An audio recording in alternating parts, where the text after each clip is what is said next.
Hello. Hola, friends. How are you doing?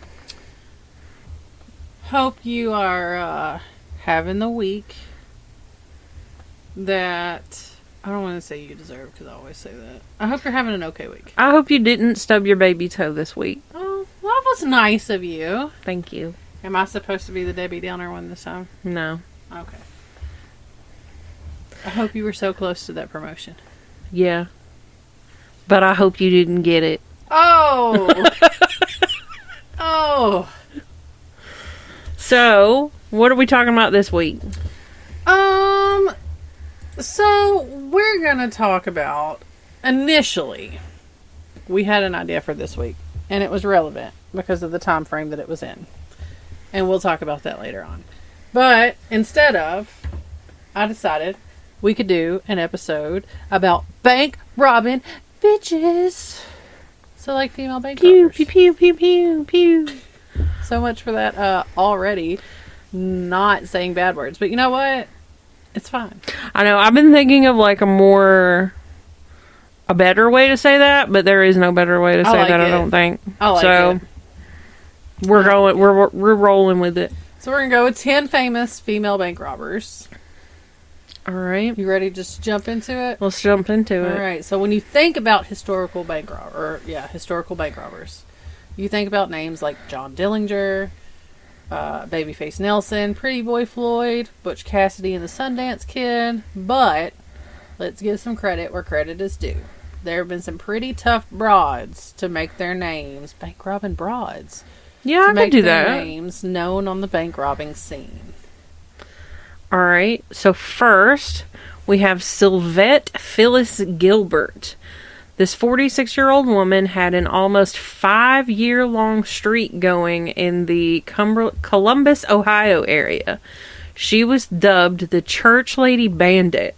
That only makes me think of Church Lady from SNL. This name was given to her by law enforcement because a witness to one of her robberies stated that she looked like she had just come from church. Sylvette was caught and charged with 12 second-degree felony counts of robbery and 12 counts of robbery in the third degree for all of her robberies of banks and businesses between January 2006 and December of 2010. So this was like super recent. Yeah. I didn't realize like banks get robbed these days. Yeah, some of these are pretty recent. So, like, listening to this, you guys gotta Google some of these people, because just being able to see some of these people makes these all the more somewhat humorous. This lady straight up does look like she just stepped right out of church. Are you Googling it right now? I am. She's Googling it right now. But yeah, she straight up looks like she just walked right up out of church. Sylvette Phyllis Gilbert.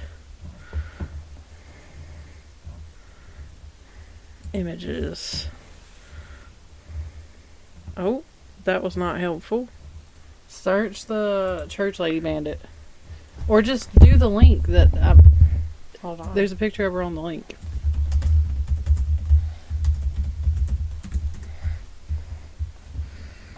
Oh, she do be looking like she just came from church. Right? I like that there's fan art of her. There's like drawings and paintings of her. Right.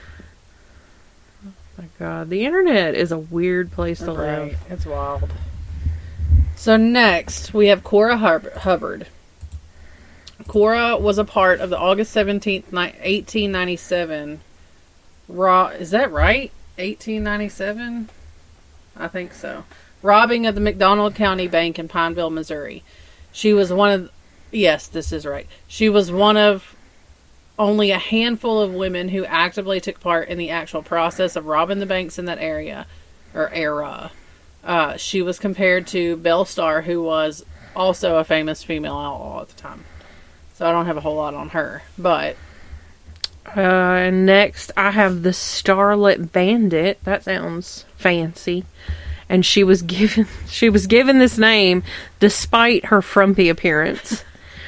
She was seen wearing casual clothing, sunglasses. She was hefty, carried a shoulder bag, and held a cell phone to her ear. This bandit, who was later believed to be multiple women, not just one, robbed 5 banks in Los Angeles County, including 2 in one day within a span of a week. That's crazy. The Starlet Bandit. I need to see pictures of this lady. Yeah. Or ladies. You're going to want to Google the next one, too. I remember this one happening.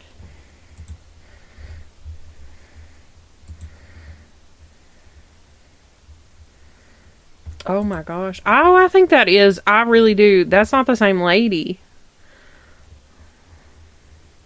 There's no way that's the same. Some of them are the same lady, but it's at least, I'd say, 2 women. Yeah. 2 different women. Yeah.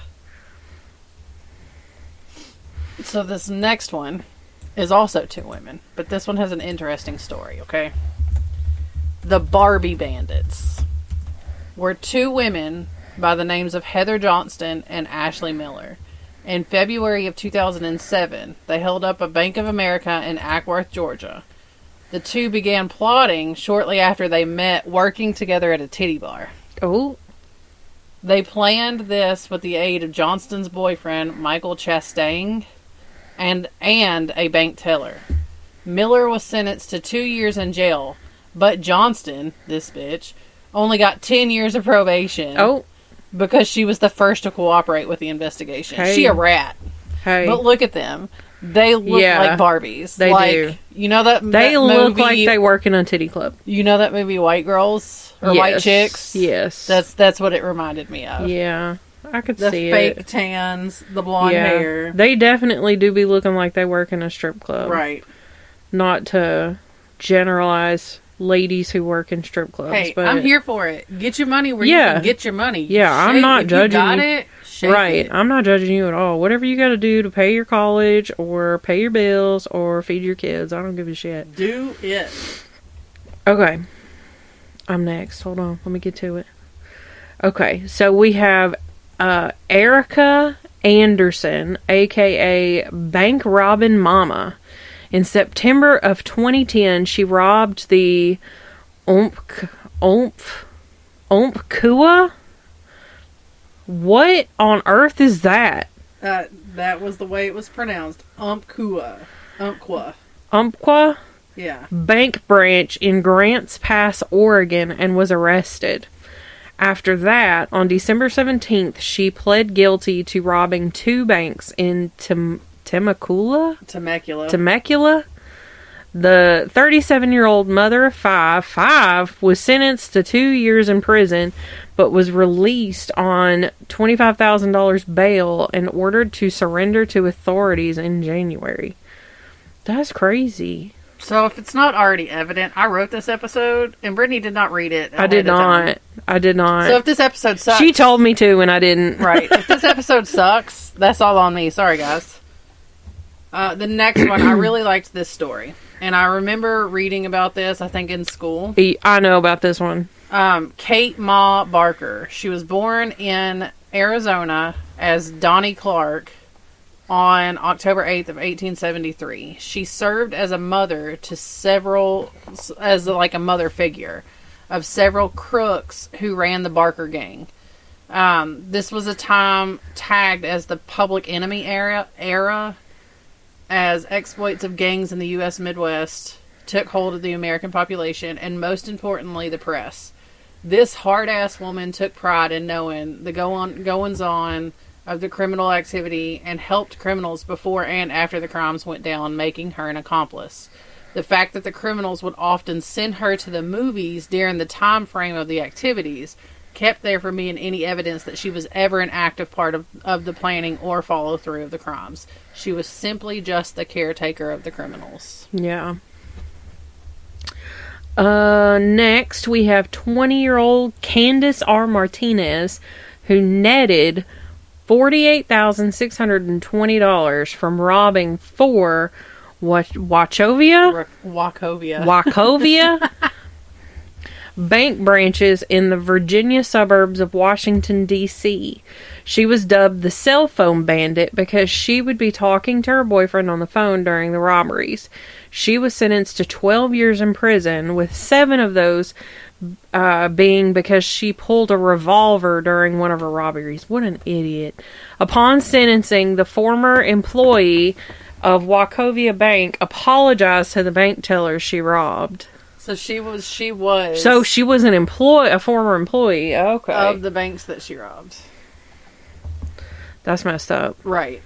But she's talking to her boyfriend the whole time. Like, listen, And then pulls Amara. Will you quit? She's trying to knock pictures off the wall over here. It's Amara. So the next one, beauty salon owner and mother of 3, Norma Balderas de Hernandez. She was tagged as the beauty salon bandit. Held up 3 New Jersey bank branches from January to May of 2009. She would go into the bank and hand a Spanish-speaking teller a note written in Spanish that demanded the money. She netted a little over $8,000, so she didn't get out with a whole hell of a lot. Right. But Not enough to make it worth it. right, she was sentenced to 30 months in federal prison in July of the following year. Good Lord. Well, the next one is one I'm glad you gave me. Patricia, or Patty Hearst. She was kidnapped in 1974 by an urban guerrilla group, the Symbionese Liberation Army. They took her from her apartment in Berkeley, California. Just a short 2 months later, she was caught on camera in San Francisco, wielding an assault rifle while robbing a bank. While at trial, she stated that she had been brainwashed by the kidnappers. The court did not fall for that, as she was still convicted in March of 1976. She had served almost 2 of the 7 years she was sentenced to when President Jimmy Carter commuted her sentence, and then was later fully pardoned by President Bill Clinton on the last day of his presidency. Why were you excited that I gave you that one? Because I know about it. Oh. So, and I'm pretty sure... Was she even actually kidnapped? Oh my god, I can't spell. Patty Hearst. So she's the granddaughter of the American publishing magnate William Randolph Hearst, who was the inspiration for Citizen Kane. Oh. Is she still alive? I think she is. So yeah, she was kidnapped. I don't know. I don't know if that was real or not, but she announced... No, she was. 2 months after she was abducted, she announced on an audio tape that she had joined this group and taken the name Tanya. And the audio tape was released to the media, and then under this pseudonym is how she robbed the bank. I was giggling because there's a cat brawl about to go down over here. Oh, are they both in here? Yeah. It's Amara and and Willow, yeah. But she claimed she was coerced and under duress, and anyway, I'll let you get to your last one. So the last one, if anybody knows anything about bank robbing girls, bank robbing brides, there's one name that comes to mind, and I know why you guys are thinking, why haven't you mentioned this one name? Well, there's a good reason, because I wanted to save this one for last, and this was the original inspiration for what we were going to do this week. Yeah. However, this is going to take a lot of research. We want to do it justice, We too. really do. And if I'm not mistaken, this week that this is being released marks the anniversary of when they were assassinated. killed. What's the word? Yes, but there's a word. Ambushed. Ambushed. That's the word I'm looking for. But I think we're going to put it off for a little while so we can both have plenty of time to research and figure out how we're going to present it to you. This one is my personal favorite for a very good reason. She deserves her own episode. Yeah, for sure. Bonnie Elizabeth Parker, who is an ancestor of mine on my mother's side. She traveled the central U.S. with her gang during the Great Depression, along with her other half, Clyde Barrow, robbed a dozen or so banks between 1932 and 1934, but preferred rural gas stations and small stores. It's believed that the gang killed at least 9 police officers and committed several civilian murders. They were ambushed and murdered in Louisiana by officers of the law on May 23rd of 1934. Now, note that I am not going into too much detail here, because like I said, we will circle back around. I can almost promise you that the story that you were taught in school, or you have watched on TV, or read, or whatever, is not the actual full truth. This topic has always enraged me growing up, because Bonnie was not the awful murderer that the press made her out to be, that society has made her out to be.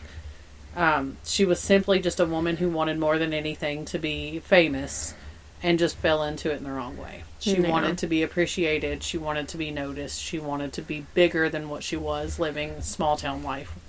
Yeah. But she wasn't the crazy, murderous person that society has made her out to be. Right. So yeah, we will definitely circle back around to her. I promise you guys are going to get a full-fledged story on this, and we will reference, but there are several other podcasts that have given good stories on Bonnie and Clyde. For sure. One that I particularly enjoyed was last podcast dive on it. It was like 5 episodes they did. Yeah. And they were all like 2 hours long. Because it's a lot. It is. It's so much. But they really did a good job at digging up the truth. Yeah. And like I said, with this being in my family history, it's something that I have researched in the past. But it's something that I really would like to dig as deep into it as I possibly can to get you guys the most accurate information. Right. But that is all that I have on that. Do you have anything, Brittany? Well, just to add some time, I was looking up some notorious female outlaws from the Wild West, which honestly, for some reason, Bonnie Parker is on this list. Because I started looking at it, I was like, that makes no sense. So, Pearl Hart was a Canadian. At 17, she eloped to Chicago with a gambler, Frederick Hart, but he was abusive, and she left him at the age of 22. Oh. She then made her way to Arizona, where she met a miner named Joe Boot. But he didn't make enough in his mining job to support them both, so they turned to robbery. They developed a routine where Hart would lure a man into her room, and once through the door, Boot would whack the unsuspecting gentleman on the head and rob him. However, this was very risky, and the couple was almost caught on several occasions. In 1899, Hart developed a plan to rob a stagecoach. More money, less risk. Hart cut her hair and dressed as a man. Boot held up the driver while Hart took over $400 from the passengers. After giving a little back to ensure the victims had enough money for food and a hotel, Hart and Boot rode gallantly away into the sunset, only to get lost in the desert. Oh. After several days of wandering, they desperately needed sleep, but when they woke, the sheriff and his posse had found them. They were caught a mere 3 miles from the scene of the crime. They wandered for so long and were only 3 miles from the crime. Yeah. While she was being tried for her crimes, Hart is famous for saying this feminist phrase, I shall not consent to be tried under a law in which my sex has no voice in making. Yes. Unfortunately, the judge didn't care, and Hart was tried and convicted anyway. What a jerk. Being the second woman to rob a stagecoach and the first one not to die while doing so, Hart instantly became the most famous woman in Arizona. Journalists came from all over to interview and photograph Hart with her gun. She received a pardon after 18 months. The official reason was that the penitentiary did not have accommodations for women, although rumor had it that Hart was pregnant, and the judge didn't want to have to explain how that had happened during her incarceration. And after being released from prison, Hart had a brief stint in Buffalo Bill's Wild West show, but lived out the rest of her life under the radar of the law. Nice. I have never heard of Pearl Hart, but... No. You know what that made me think of? You know the movie Holes? Kissing Yeah. Kate Barlow? We have... Who next? Laura Bullion, a.k.a. the Rose of the Wild Bunch. So she was born into a life of crime. Her father was a Native American and a bank robber. And she spent her teenage years as a prostitute. And then joined the Wild Bunch gang and became known as the Rose of the Wild Bunch. She sold stolen goods and made connections that provided the bunch with a steady supply of horses. She was romantically involved with several members of the gang on and off. On certain occasions, she dressed like a man and joined the rest of the gang in train robberies. In 1901, she was arrested in St. Louis with $8,500 worth of stolen banknotes in her possession. When she was released from prison after 3.5 years, Bullion retired from her life of crime and became an interior designer in Memphis, Tennessee. She died of heart disease in 1961, and her gravestone is embossed with a rose and thorny vines and reads, "The Thorny Rose." Bullion was the last surviving member of the Wild Bunch. That's cute. I've heard of the Wild Bunch. Yeah, that was cute. I like her. Yeah.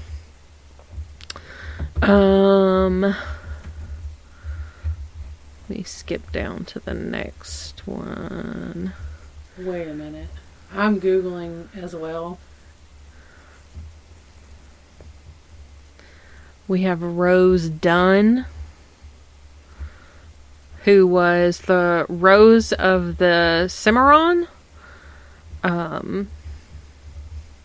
She was known for her good looks and charm. Her 2 older brothers became outlaws when she was young and taught her how to shoot and ride. She became an outlaw when she fell in love with George Bittercreek Newman, a member of the Wild Bunch gang that was led by Bill Doolin. And the Wild Bunch were known for robbing banks and holding up trains. And all of its members eventually met a bloody end, except for the last one we talked about. What was her name? Laura. Hold on. Dunn once saved Newcomb when U.S. Marshals wounded him. Legend says she dodged open fire and held off the Marshals with her own rifle until he could get to safety. Dunn's brothers, who had abandoned their careers as outlaws in favor of becoming bounty hunters, killed Newcomb for what some say was a $5,000 bounty for each brother. Dunn was later accused of being involved in Newcomb's death by telling her brothers his location, but Dunn and her brothers maintained her innocence. She was never prosecuted for her involvement with the gang and eventually settled down with a local politician. So I found a story that's kind of recent, actually. Mm. A 78-year-old woman with 2 past bank robbery convictions. As of when the story was posted. When does it say when this was posted?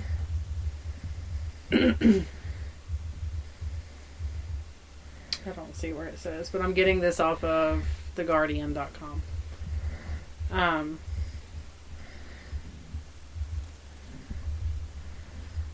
Maybe April 9th, I believe. But she faced new charges after allegedly carrying out a heist in Missouri, during which she handed a teller a note that said, "I didn't mean to scare you."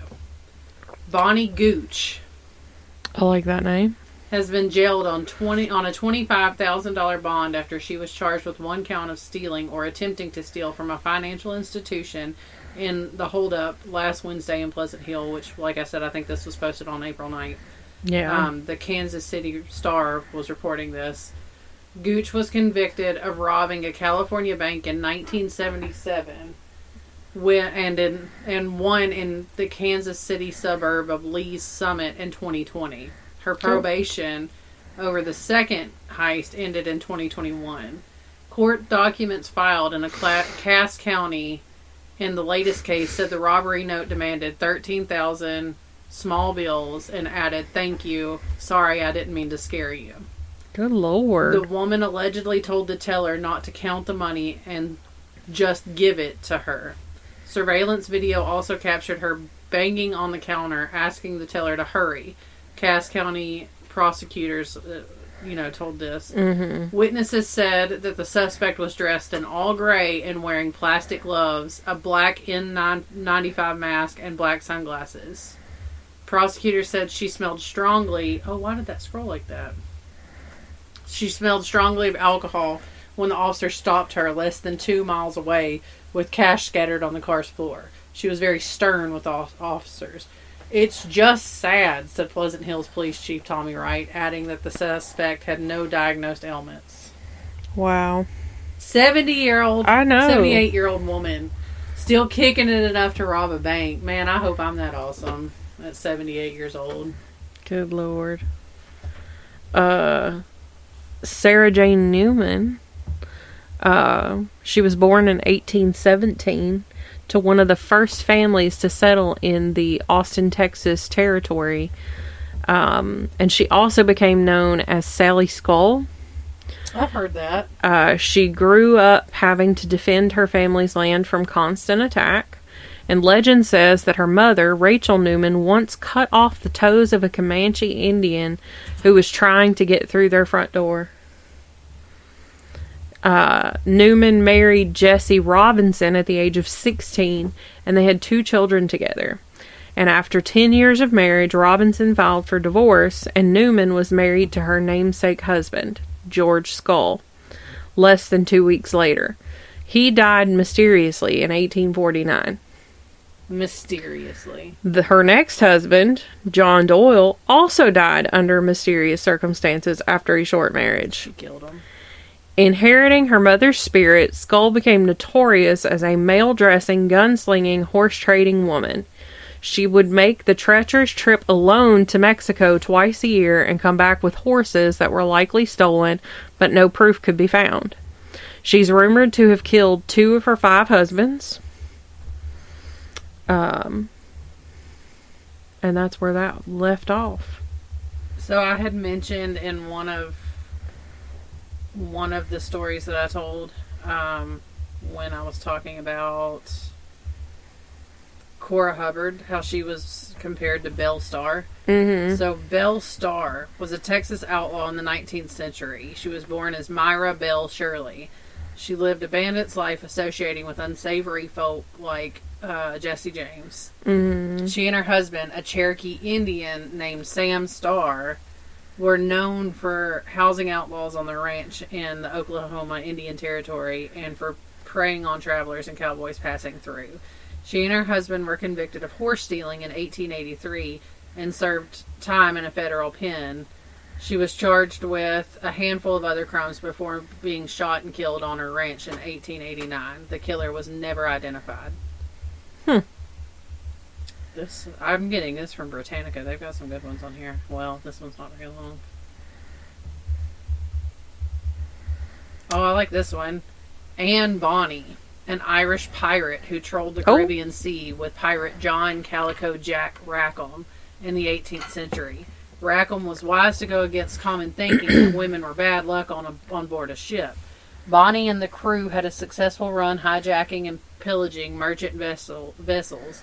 When they were captured in 1720, Bonny escaped execution because she was pregnant. When she was released, she went to live in South Carolina, where she proceeded to lead the rest of her life in an uneventful domestic fashion. She was a whole-ass pirate. I got Etta Place. Okay. She was most well known as Butch Cassidy's girlfriend and later the wife of Harry Longabaugh, the Sundance Kid. Nice. Etta Place is shrouded in mystery, but it's said that she was from Texas, and historians know that she was a sweetheart to the Wild Bunch gang. That she assisted Cassidy and the Sundance Kid in certain heists and fled with them to Argentina, but her exact identity and the life after the Sundance Kid's death are mostly unknown.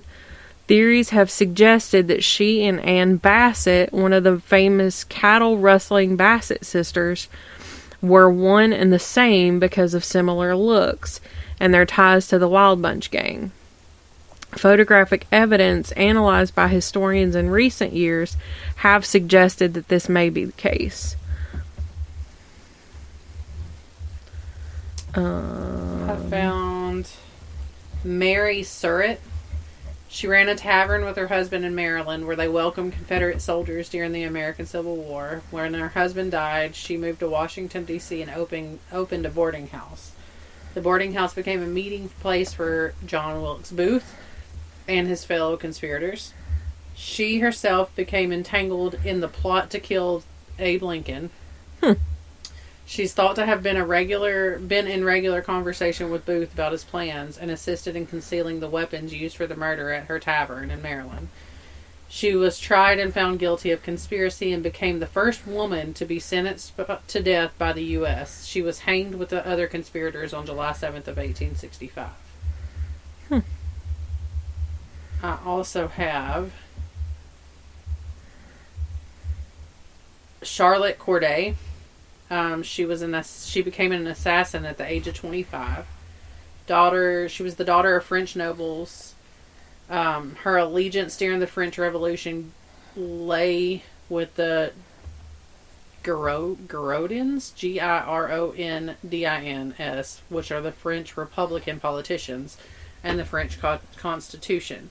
She took the conflict into her own hands and set her sights on Jean-Paul Marat, a leader of the French Revolution, an enemy of all she stood for. She lied her way into a meet with him face to face and stabbed him to death in his bathtub on July 13th of 1793. She was arrested and sent to the guillotine 4 days later. Oh my gosh. Guillotine. I got Madame Mustache. Oh! She was possibly born to Creole parents in New Orleans around 1829. Her name was Eleanor Dumont, and her early life is not well known, but she was known for her card dealing skills as a gold rush era gambler. She moved around frequently and eventually appeared in Nevada City, California, opened up a gambling house, and immediately enticed men with her good looks and even better manners. Dumont fell in love with conman Jack McKnight, who stole her money and sold her ranch. In retaliation, Dumont tracked McKnight down and shot him dead. After that, she returned to gambling. As she aged, Dumont became plump, and a thick line of hair began to grow on her upper lip, earning her the nickname Madame Mustache. Nice. After that, Dumont's fortunes continued to dwindle. She turned to prostitution and became the madam of a brothel in her later years. In 1879, she lost $300 of borrowed money in one night of gambling. She was found dead the next morning of an apparent suicide via morphine overdose. Oh. So, yeah. Do you have anybody else? No. I'm sure we could find more, but I think that's plenty. Right. Well, let's get into our nonprofit. This week, I wanted to talk about National Trust for Historic Preservation. Basically,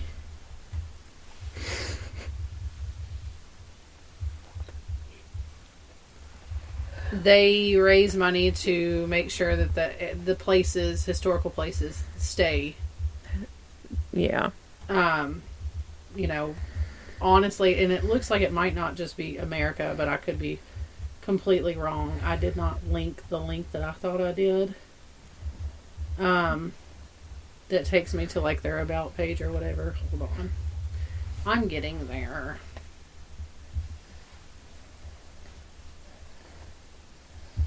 Okay. So about the National Trust.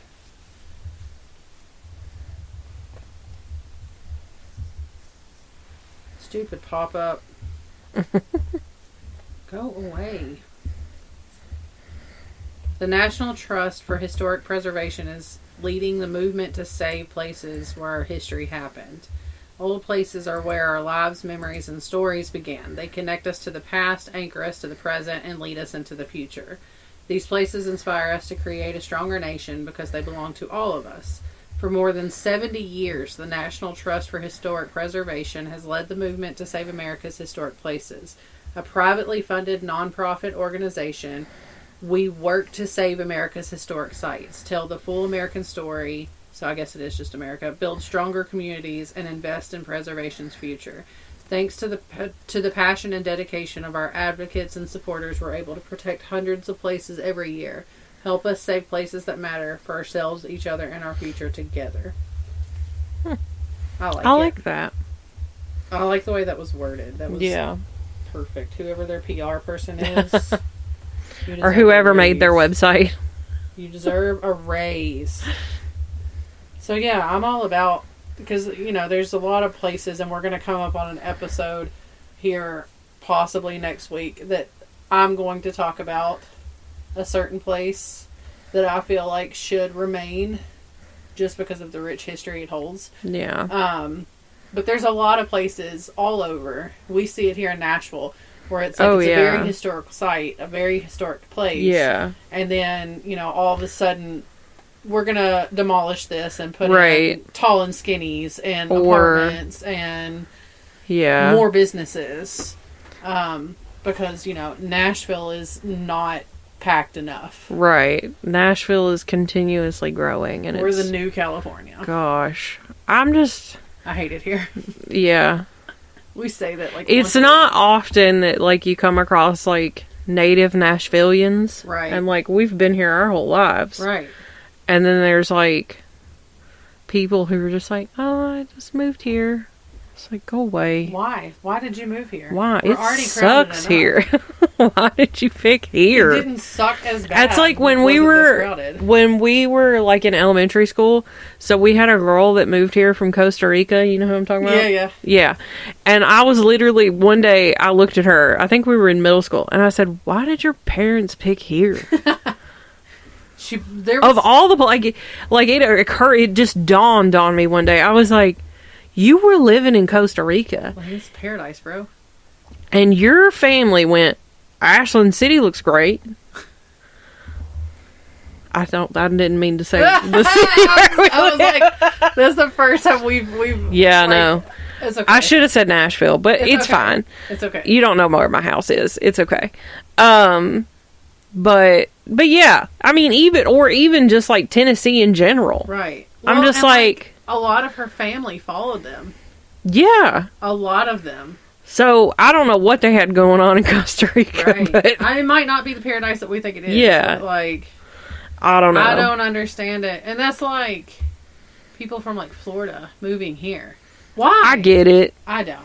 I get it. I'm a beach person. I just got back from Florida. I get it. I'm a beach person. I love it there. But then you've also got... Let me just tell you, Daniel had me fired up yesterday. Oh, yeah? So we're at work. He goes, Disney's moving out of Florida.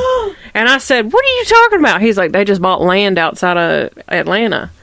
because of all of the mess going on with the governor of Florida. Oh. And I was like, that's not true. There's no way that's true. How are they going to move all of that? Right. So I look it up and I was like, it's not real. He goes, what? It was on the Google homepage. I was like, it's not real. I was like, I said, it even is tagged at the bottom of the article. It says parody. He was like, I got fired up real fast. I was like, excuse me? What are the logistics of that? Right. And I was like, he was like, well, I mean, it makes sense when you put it like that. And I was like, of course. Can you imagine trying to move all that infrastructure alone? Right. Billions of dollars. Well, I mean, even if they just left it all there and then just rebuilt here, because like yeah, Disney's but they got can't it. just like. Disney's got it. Well, yeah, but they're not going to just abandon it. I don't know, but I got fired up real fast, and then I was like, "Wait a minute, this is sus. I'm gonna look this up." I would have been fired up too. And Snopes was like, I'm a Disney adult. "We're gonna do you a solid. It's not true." Right. I'm a Disney adult, so that would have had me all kind of fired up. I like Disney. We had a good time. We went to, while we were down there, we went to the City Walk at Universal. And, like, we didn't realize that it's mostly just restaurants. Yeah. But I did get to go into, like, a couple of the Universal stores. Yeah. And I loved that. They had a huge Harry Potter section, Nice. even though I don't want to give J.K. Rowling my money. But, because she is not nice. Anyway. I guess I'm behind on that information. I'll fill you in. Okay. But yeah, I got to do that. I got to go to Voodoo Donuts, which was delicious. We walked in a big circle. We took photos in front of the little globe. That's what my sister wanted to do after she got married. She was like, look, I don't want to take a picture of us in front of the globe that says Universal on it. So hers is cuter than mine. I looked ugly in mine. Oh my god. This is the thing today. So it's been the thing of the week. I'm like, I look so ugly in those pictures. Oh my gosh. If I find one that I think might be cute, I'll post it. But, so, which you probably won't ever see any of those photos. Because all week long, I'm like, I'm so ugly. Oh my god. Hey, I cried about it Meanwhile, at least twice. while she's in the great state of Florida, soaking in the sun, having a great All my time. cats are forgetting that I exist. Yes, we have one that she's not seen. I was I'm the last sad. person to lay eyes on this cat. I cried about it. I think he might be Across the rainbow bridge. out of this world. Across the rainbow He's probably bridge. fine, but like my brain, I just immediately go to like, he's dead. He's gone. He hadn't showed back up. He's the most reliable, and he hadn't showed back up. However, so her youngest cat, Willow, Oh my became my best gosh. friend. By She's the so end of the sweet. week, she was giving me loves and blocking me from leaving. She's been clingy since we got back. And then it is rare for me to see all three cats in one room at a time. But by the end of the week, I had all three of them coming to eat at the same time. Look at that. I think honestly it was because little cat was tired of Amara eating her food. Probably. And she was probably starving. Yeah, probably. So, and then also almost got attacked by Toby, one of the outside cats, while trying to feed him. He was acting real sus when we got back too. He's sus all the time. That's Allie, true. I don't care what you say. That cat's an Oh, she knows Mega it. We were jerk. talking about it. She was like, yeah, no. He was like, she said when he showed up at her house, he was super feral. She was like, he's still feral. he is super feral. But like, I don't like that cat. he'll let us pick him up. Nope. He doesn't like it. He does like it, but he's upset that he likes it. His whole body will go so stiff, and he sits there and he enjoys it. But he just doesn't know how to properly enjoy it because, like, he's never had that. He's an old man who's never had that. He almost attacked. So, like, we'll pick him up and, like, hold him like a baby. And he was like, I don't...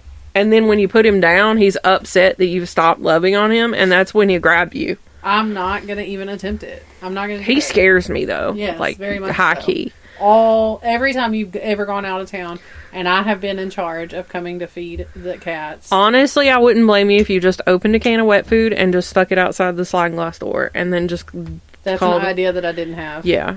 just, Look what I've you just done did. it. I've done it. Look what Because you just did. he'd be looking at me with his little beady little eyes.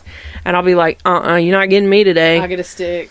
Because for whatever reason, as soon as this cat will grab you, it bruises, like, really bad. I don't know what is in his paws and claws. Well, it's like that time that Tom attacked Allie and bruised her so bad. Oh my gosh. He was senile by that point. Yeah, he was. Poor But yeah, baby. so the whole time she's gone, I'm in charge of feeding the cats and coming over here and taking care of things and making sure everything's in tip top shape and the house hasn't burned down. Her greatest fear in life. Let me I just don't know add. why. Her greatest fear in life is that her house is going to burn down. I have no idea why. So keep this in mind, okay? And this, like, not this last time that she went to Florida, but the time before that, she had like a whole ass meltdown prior to going. I had to get afraid, up my anxiety meds like a lot. afraid that the house was going to burn down. While Yeah. they were gone. So keep this in mind when I say to you, day one, they leave like middle of the night between Friday night and Saturday night. I go over there, come over here Saturday evening to feed the cats. And there is not one, but 2 wax burners still going. I still turned the hot. one off in the bedroom because I was afraid that Willow would get up there and burn herself. Well, there was not one, but 2 still turned on in this house when I got here. And I was like, I'm turning these off because she's afraid the house is going to burn down. And what does she do? She leaves them on. Yeah, I leave them on all the time. Well, I hear you, but you were going out of town. I don't know. Now I'm going to be super paranoid about it, so I'm going to turn them off when I'm not here. But I think next time we go out of town, I'm just going to have his nephew just stay here. This way everybody like can stay in their same routine they're accustomed to and not forget, hopefully, that we exist. Nobody forgot that you existed. Toby did. Well, Like, he was so scared of us. He was like, who are these people? And then Daisy, his little lady friend, she's like sitting at the shed just like staring at me. And she's like, I don't know who that is. I have never seen that lady a day in my life. And then Miss Lady, she's feral. She just runs around and it's so cute because like hearing her little footsteps, her little hurried little footsteps on the mat that I have on the front porch, like it is so cute. It is the cutest noise I have ever heard escape that cat. It's just her little footprints, her little footsteps on that mat. It is so cute. But she wouldn't come anywhere near me. She was like, stranger danger. see, and I was like, I was only gone for a week. Little cat kind of got slightly feral. She wouldn't even look at me. And then, like, I video called you Yeah. that last day. And she kept glaring at you through the phone. Yeah, she was pissed off that... Well, it's because I left her at home alone with Willow. Yeah. But everybody was fine. And they Yeah. were excited to see me every day. And that's the most lovins I've gotten from any of them. Yeah. And now me and Little Cat have a whole new appreciation of each other. She even let me love on her this afternoon when I got here. It's true. And she Willow still was doesn't now like my Danny. Right. Willow is now, like, my best friend. She loves her Auntie Chels. I don't even know where she is. I don't either. There's Amara. I don't know where. Willow She probably fit under the door and got out of here. Probably. I can't believe I didn't see it happen. Or hear it happen. She's getting a little too big for that. She's still little, though.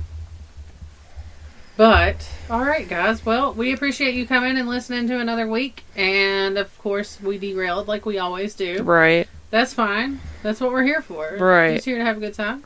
But, look us up on the socials.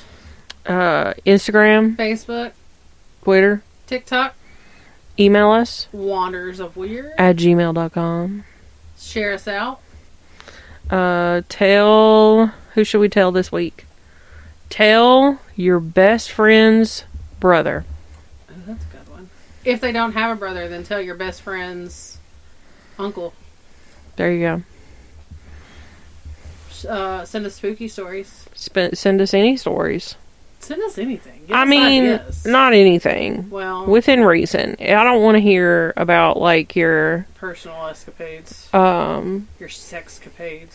Well, I was going to say, I don't want to hear about how your prostate exam went. I don't care about that. Yeah. I hope it came out good, but, like, I don't want to hear about it.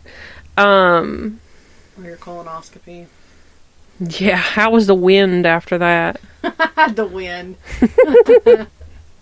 I kind of do want to, like, if you recorded the noise that came out of your rear after that was said and done, I just want to hear the noise. Have you ever seen the video, like, some kid's dad, just, like, he got a colonoscopy and I couldn't stop farting after, and he's just, like, laughing and pushing out more farts? I'm like a 12-year-old boy at heart, I think, because, like... Farts are funny, Farts and are if you funny. say that they're not, you need to get a sense of humor. Right. I will lay in bed at night and watch Fart Talk and laugh hysterically in tears, wheezing at these farts because it is funny. I love to listen to farts. I don't know what the deal is. It's always been a funny thing for me.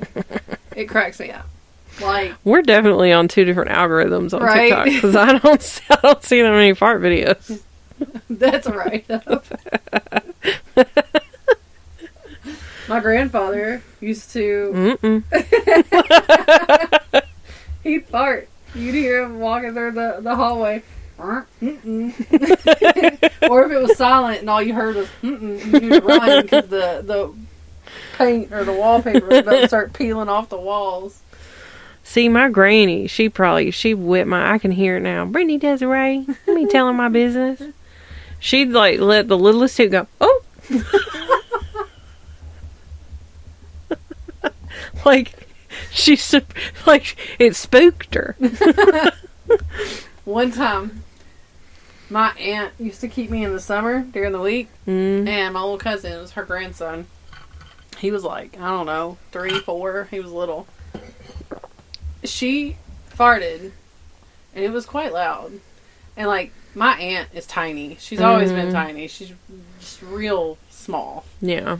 And my little cousin goes, Grandma, was that you? And she goes, well, yeah. And he goes, you should have been flying around the house. Oh my God, that reminds me. Steven? Yes.